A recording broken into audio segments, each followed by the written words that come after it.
Hello, আসসালামু আলাইকুম। সবাই কেমন আছেন? আশা করি ভালো আছেন। আমি কালকে ভিডিও দিতে পারি নাই, একটু সমস্যায় ছিলাম। তো আজকে আমি এখানে নতুন একটি ভিডিও নিয়ে আসলাম একদম গ্রাম্য পদ্ধতিতে। এখানে এই যে এই শাকটা ভালো করে ধুয়ে তারপর আমি এটা সিদ্ধ করার জন্য বসিয়ে দেব।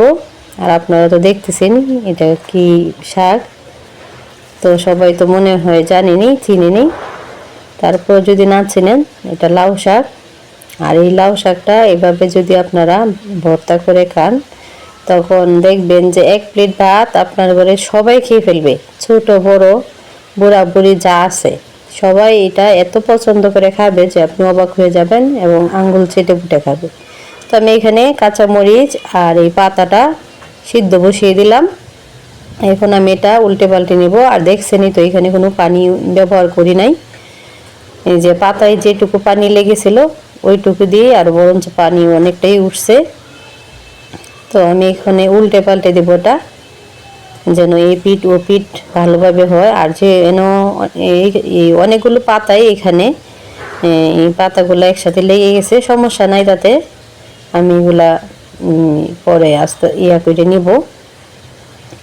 তো এখানে আমি আরেকটু সিদ্ধ করে নেব, আর 5 মিনিটের মতো সিদ্ধ করে চুলা থেকে নামিয়ে নিলাম। এখন আমি এটা ভালোভাবে চিপে পানিটা নিগড়িয়ে নেব। যতক্ষণ আপনি পারেন এক ফোঁটা পানিও যেন না থাকে, তাহলে ভর্তাটা খেতে ভালো লাগবে না। আর আমার বাসার চারদিক দিয়ে বাসার কাজ হচ্ছে, শুধু টাস টাস শব্দ সারাদিনই, যে একটু শান্তিতে কথা বলবো তাও পারি না। আমি এমনিতে রাত্রিবেলা করে রাখি, কিন্তু আজকে সময় পাই নাই, তাই এখানে টাসটুস আওয়াজ হচ্ছে। আপনারা প্লিজ মনে কিছু নেবেন না। এই যে এই ভর্তাটা এত মজার হয় খেতে, যে সকালবেলা গরম ভাতের সাথে যদি আপনি এই ভর্তাটা খান, আর বিশেষ করে শীতের দিন রোদ্রে বসে, এটা মানে আপনি যখন খাবেন তখনই আপনি বুঝতে পারবেন। এটা আমি বলে বোঝাতে পারবো না এটা যে কি মজার। আমার ছেলে মাদ্রাসা থেকে আসছে, ওকে আমি এটা দিয়ে ভাত খাওয়াইছি, ও তো একদম ফিদা হয়ে গেছে এই ভর্তার জন্য, বলতেছে শুধু ভর্তা দিয়েই খাবে।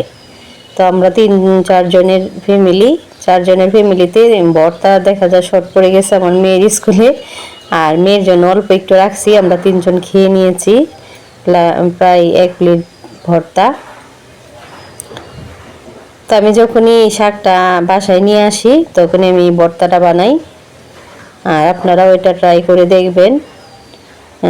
কে কোথা থেকে দেখছেন অবশ্যই এটা জানাবেন, আর আপনাদের কাছে কেমন লেগেছে এটা কমেন্টস করে জানাবেন।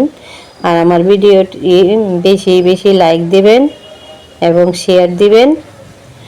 আর আমার চ্যানেলটি যারা সাবস্ক্রাইব করেন নাই, তারা দয়া করে আমার চ্যানেলটা সাবস্ক্রাইব করে দিবেন। তো সবাই ভালো থাকবেন, সুস্থ থাকবেন। আর আমার আগামী ভিডিওগুলা আপনাদেরকে দেখার অনুরোধ রইল, এবং কমেন্টস করে জানাবেন। আপনারা যদি লাইক কমেন্টস বেশি না করেন আমি করব। আমার কাছে আসলে অনেক ভালো লাগে যদি লাইক কমেন্টস করেন। তো দেখেন বাটটি কেমন হয়েছে, একদম সবুজ হয়ে গেছে, একদম সবুজ। আর এটা এত মজার, এখানে একটু সরিষার তেল দিয়েছি আমি, আর এটার ফ্লেভারটা এত মজার। তো আচ্ছা, সবাই ভালো থাকবেন, সুস্থ থাকবেন। আল্লাহ হাফেজ।